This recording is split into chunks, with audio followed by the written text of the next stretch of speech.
Hi, listeners. Welcome back to Adopting the Podcast. As always, I'm so excited to be your host for this journey.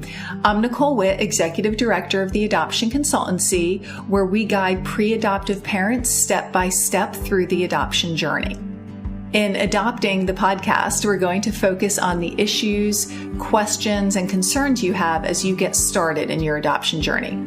This is for people who are just considering adoption, brand new to adoption, or early in the process, who are just trying to kind of get their questions answered, figure out their best path forward, learn about what to expect and how the process works.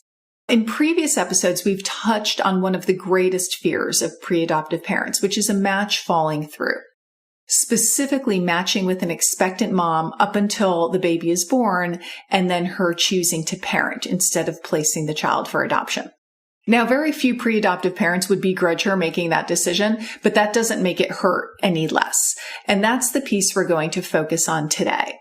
With a failed match, of course, there can be some financial loss, and there's obviously time that has been lost, and I'm not trying to discount those. But today we're going to focus on the emotional loss and how to best manage that. So to do so, I would like to welcome Katherine Roth. She's counselor and infant family specialist with Empowered Life. She is a licensed clinical social worker who has been providing therapeutic and support services to women, children, and families since 2009. Katherine began her career in child welfare by providing counseling and case management services to families with open child abuse and neglect cases. She switched gears to begin working at a nationwide domestic adoption agency specializing in open adoption as an adoption coordinator and birth parent intake counselor. In 2014, she began providing therapeutic services in a private practice to women and adoptive parents and families, and she continues to do so today.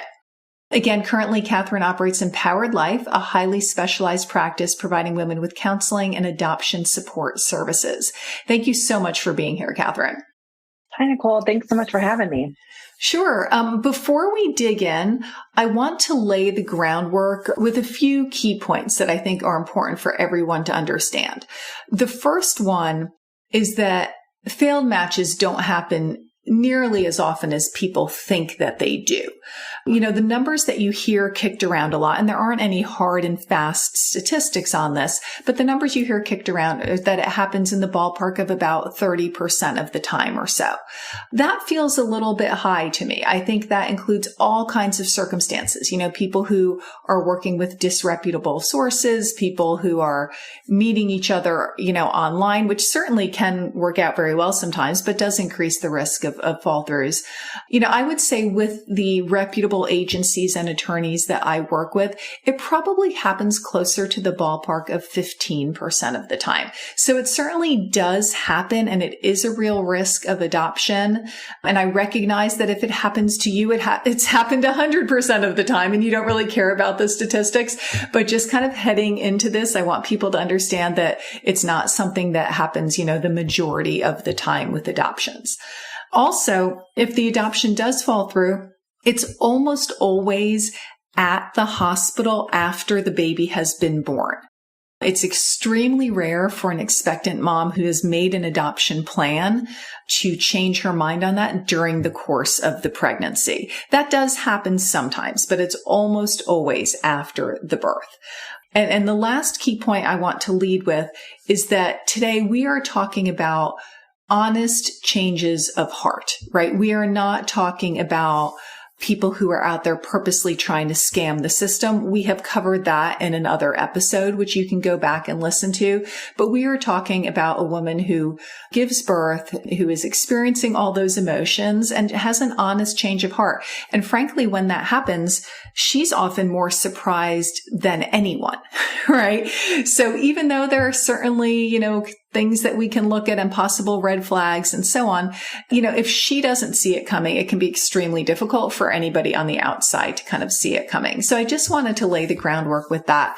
With all of that said, Katherine, can you start with some general comments about the benefits of counseling for both expectant parents, birth parents, and adoptive parents? Sure. So Benefits to counseling, I think there are just many. First of all, you're working with someone who is, non-judgmental and has a non-biased approach to services with you and is also removed from your situation. So they're really able to kind of guide you and give you that therapeutic support from a place where, again, they're really not involved in the situation, but here to fully support you.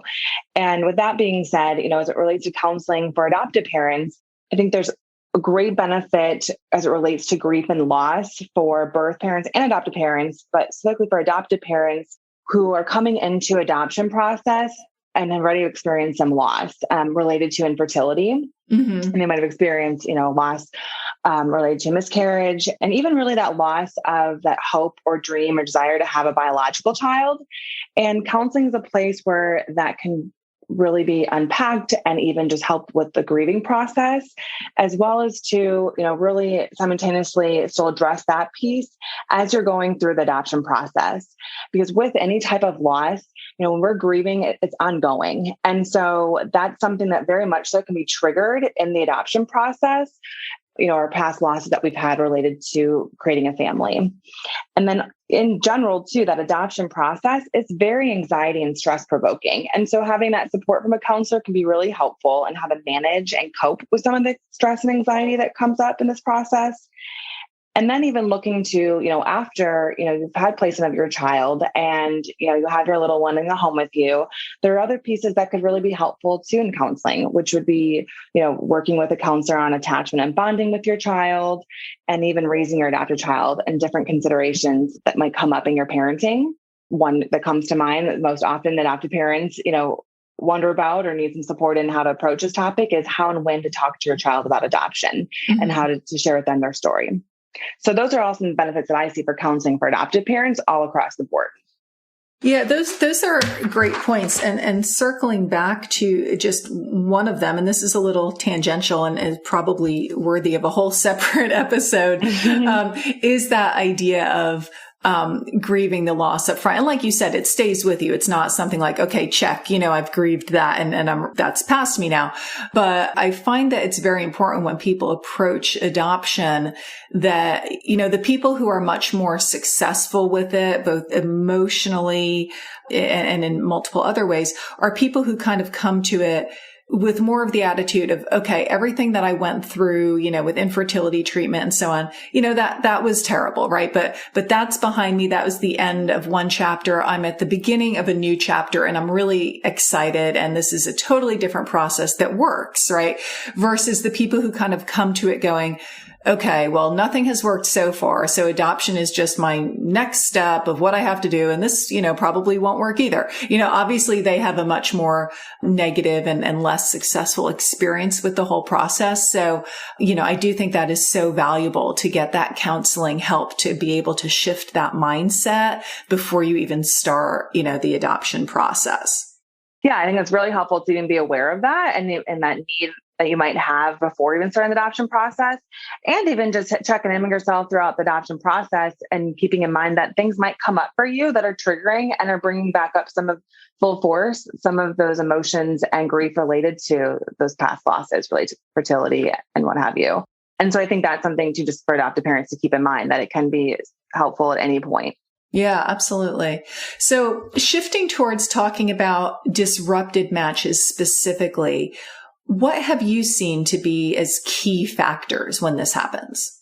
So what I've seen in some of the families that I've worked with and even, expectant and birth parents, is that there usually is a shift or change in that birth parent support system, whether that is a family member or a friend, birth father, another loved one that, is stepping forward or even really speaking with more, commitment to saying that they're here and willing to support birth mom in parenting. And that can be a game changer for some birth parents, because that was a piece of what was leading them to make this adoption plan and feeling that they weren't going to have anybody willing to support them. Or even sometimes their family has said, we will disown you, not speak to you. You can't live with us. If you do make this adoption plan and you place this, your child for adoption and here, baby's born.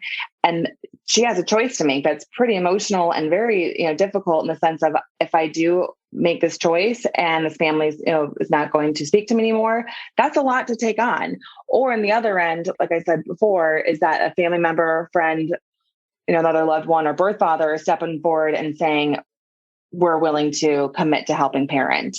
And that could, like I said, be one that would be a big factor in changing her decision to place at that time. Yeah, for sure. Another one that I tend to see is that, some birth parents, if they haven't gotten the option for counseling because they chose not to, or it wasn't, given to them, but most, reputable agencies do get that option for them. But also if they, one way that they handle their emotions throughout this process is to suppress them. And, again, grieving starts even from day one, this process for adoptive parents, where that initial stage is denial. And denial is powerful, and we can compartmentalize that and kind of put it in that imaginary box in the closet and not really take a look at it. And now here's this reality setting in. Baby's born, baby's here, and she can become very overwhelmed with these emotions and even just the reality of now this decision that I'm making. It's, here it is. And it might be too difficult. And she might be in a place where, she hasn't learned, throughout that process or even really expected what was becoming at this time. And so just the overwhelming nature of it all can lead to a place of, I can't make this choice and decision, even though this is something I had initially planned for. And with that being said, it's something that she no longer feels that is the right fit for her, right choice for her and for baby, is to make that adoption plan. Right. And that's something I've seen, happen before. And then also even, something I've seen come up is just that change in feeling like it's a good fit for her with the adoptive family that she's picked, something that, again, having those high emotions that maybe haven't been processed, throughout that process, and just having some, again, part of grief is another stage is anger, as resentment is self-blame, is blame of others.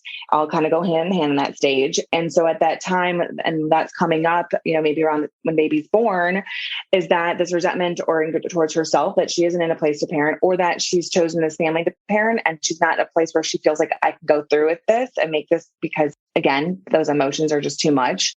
And so she's no longer feeling like the family is a good fit or is meeting the needs that she has, and therefore no longer wants to place.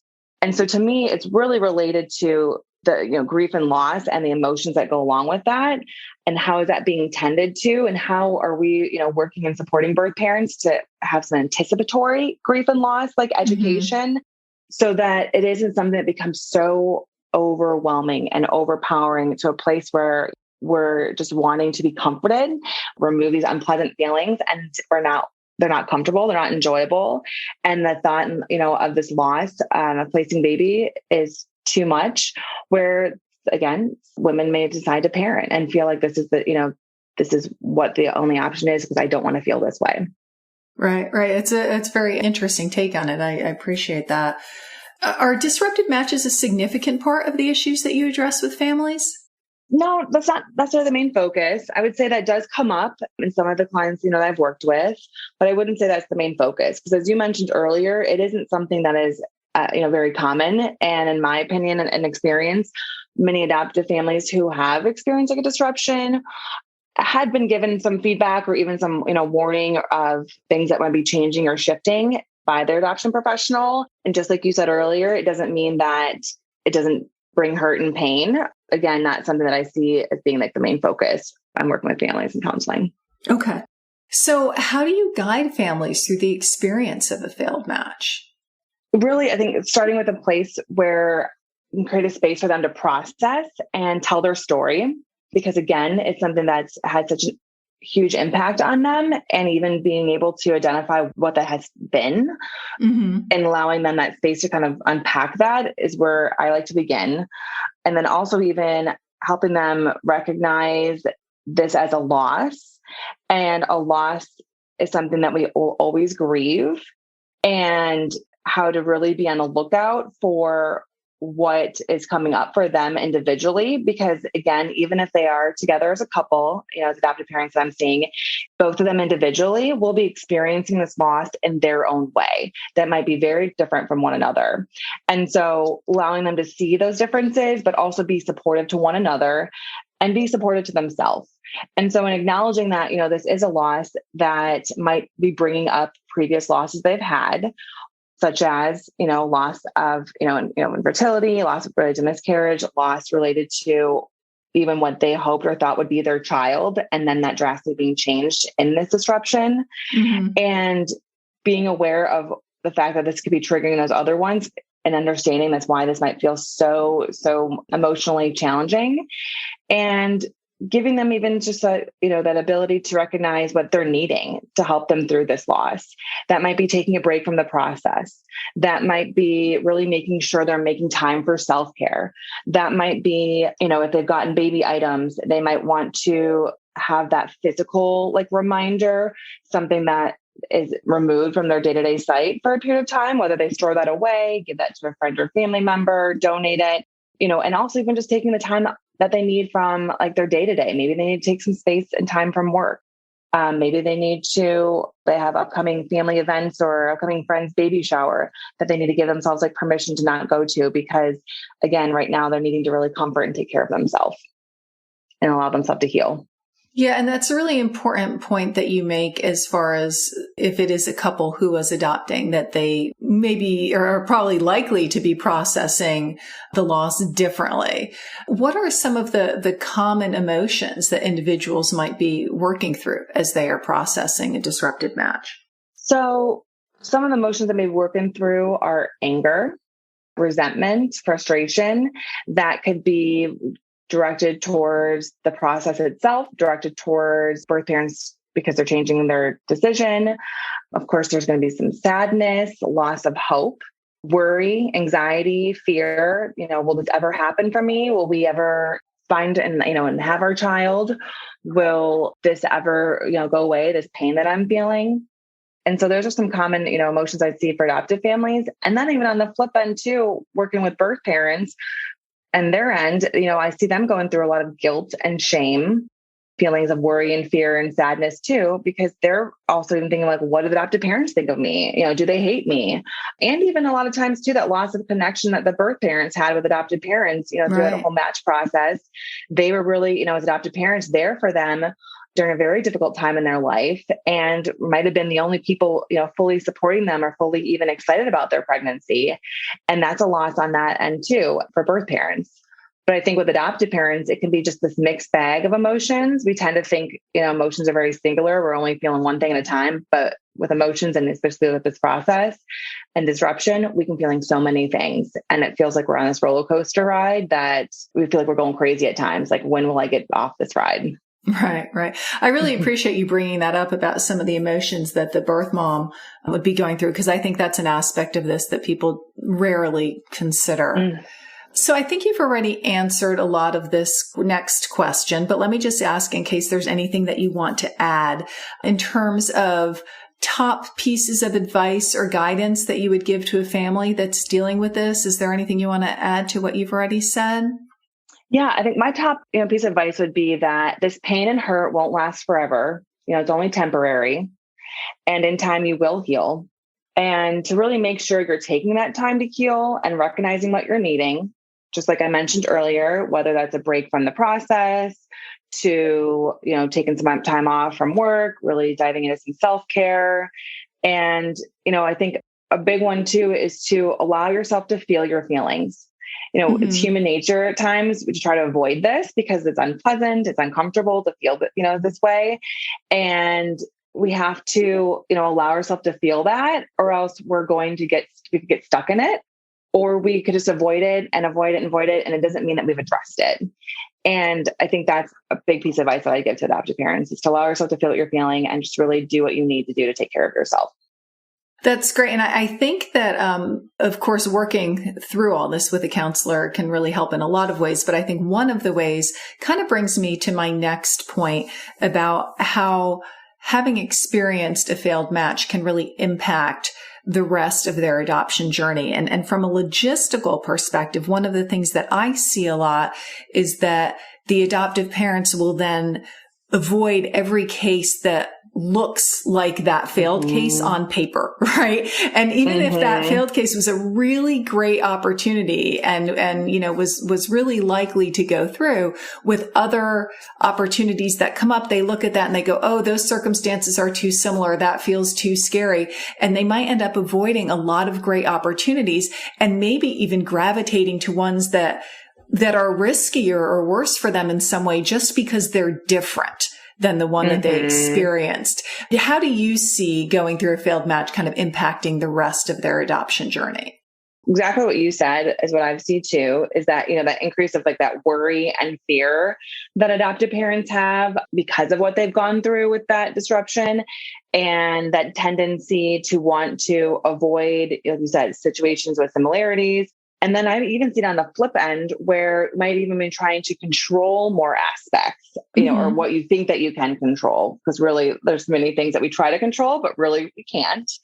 And that can come up because we're so hypersensitive to the, you know, an upcoming match or a situation that we are, you know, wanting to put our letter out for presentation. And we're wanting to control it by maybe staying in touch more with, you know, the expectant parent during the process and checking in because we're needing that reassurance, or we're needing to talk to our adoption professional more and more because we're wanting reassurance to help kind of taper some of that worry and fear and anxiety we're experiencing.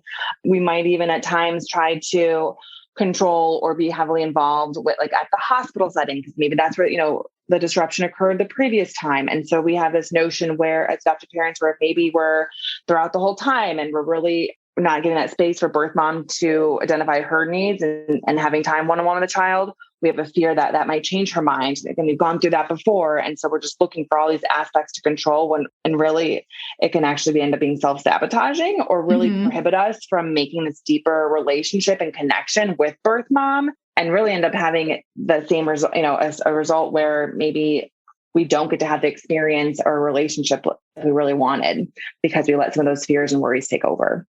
Yeah, I think those are all really important points. You've also mentioned about, you know, families thinking through what they need and do they need to take a break from the process or not? And I'm sure this is quite individual, but what is your recommendation, at least for things to consider, if families are trying to decide, you know, should they take some time to grieve this loss before resuming their adoption journey, or should they jump right back in?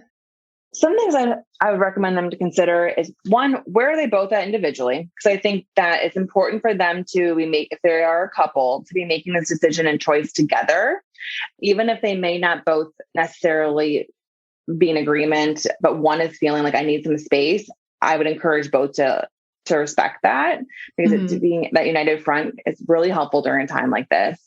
But also even considering, where am I at, like with my mindset? Where am I at emotionally? Am I in a mindset where, you know, the thought of being, you know, chosen right now feels like overwhelming and makes me feel like this is, you know, would be too much, or I would be, you know, very like on guard with my like interactions with birth mom? That's something to take a look at, because that would be a sign to me that you might need a space, you might need a break. Or if you're at a place where it's popping up in your day-to-day, these thoughts and worries and sadness, or feeling like this is not going to happen for you, or just the memories of what, you know, this process was up until that disruption.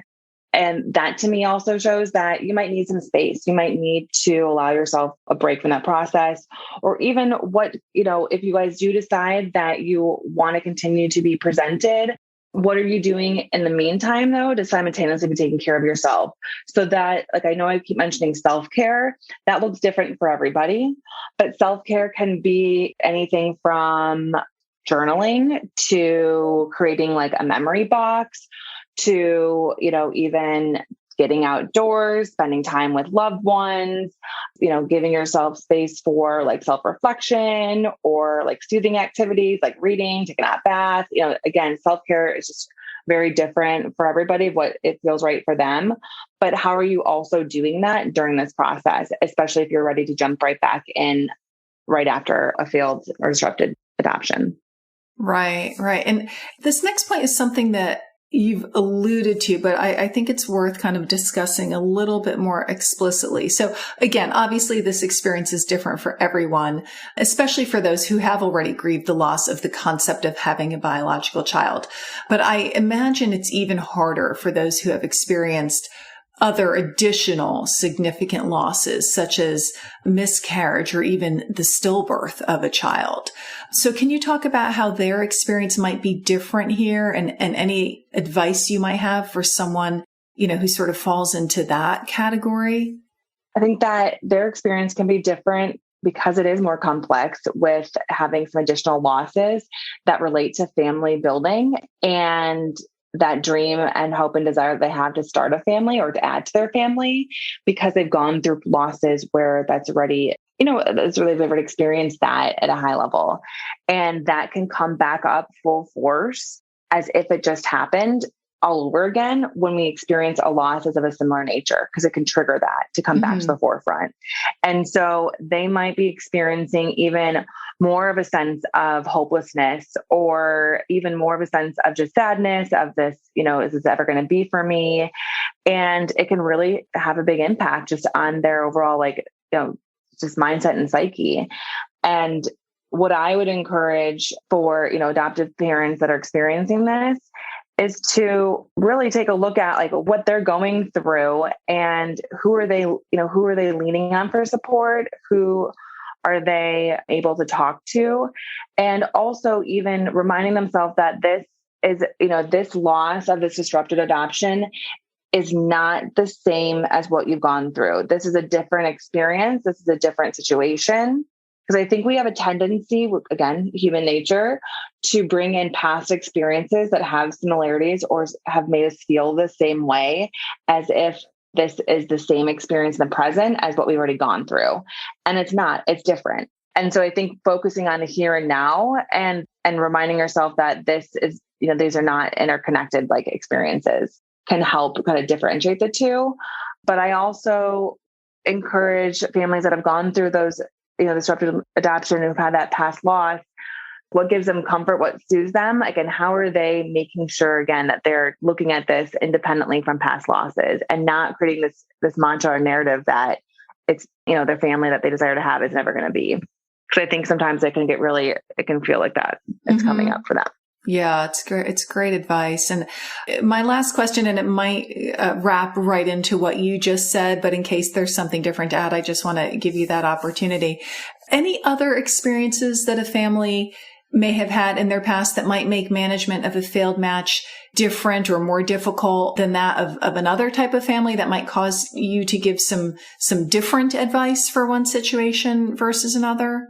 I think it's taking a look at what's going on currently, because everybody has different experiences that they're going through with work stress, with family life. Experience that I've had with families who have some additional stressors going on around that same time, or during that same time of that disrupted adoption, that can add another layer.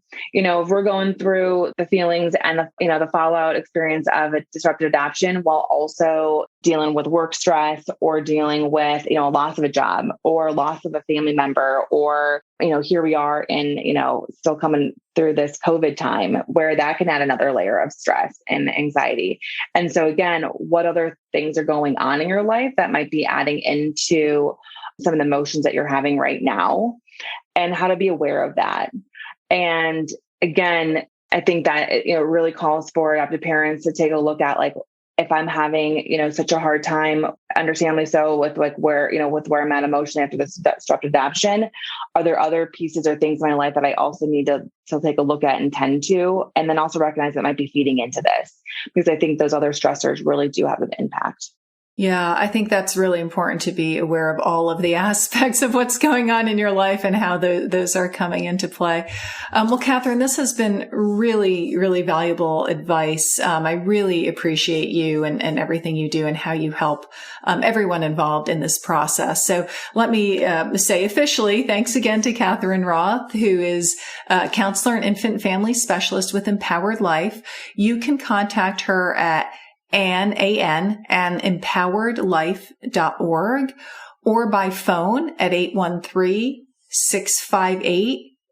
813-658-8071. Again, that's 813-658-8071. She also hosts a monthly drop-in support group for adoptive parents. It's free. It's online. It's usually the third Thursday of each month at 6 p.m. Eastern time for an hour. So I really encourage you all to check that out. So again, listeners, most of all, I'd like to thank you for tuning in. I hope you've learned something today that will help you get through a difficult part of your adoption journey if you do find yourself in this situation. Please be good to yourselves. Take care, and I'll catch you next time.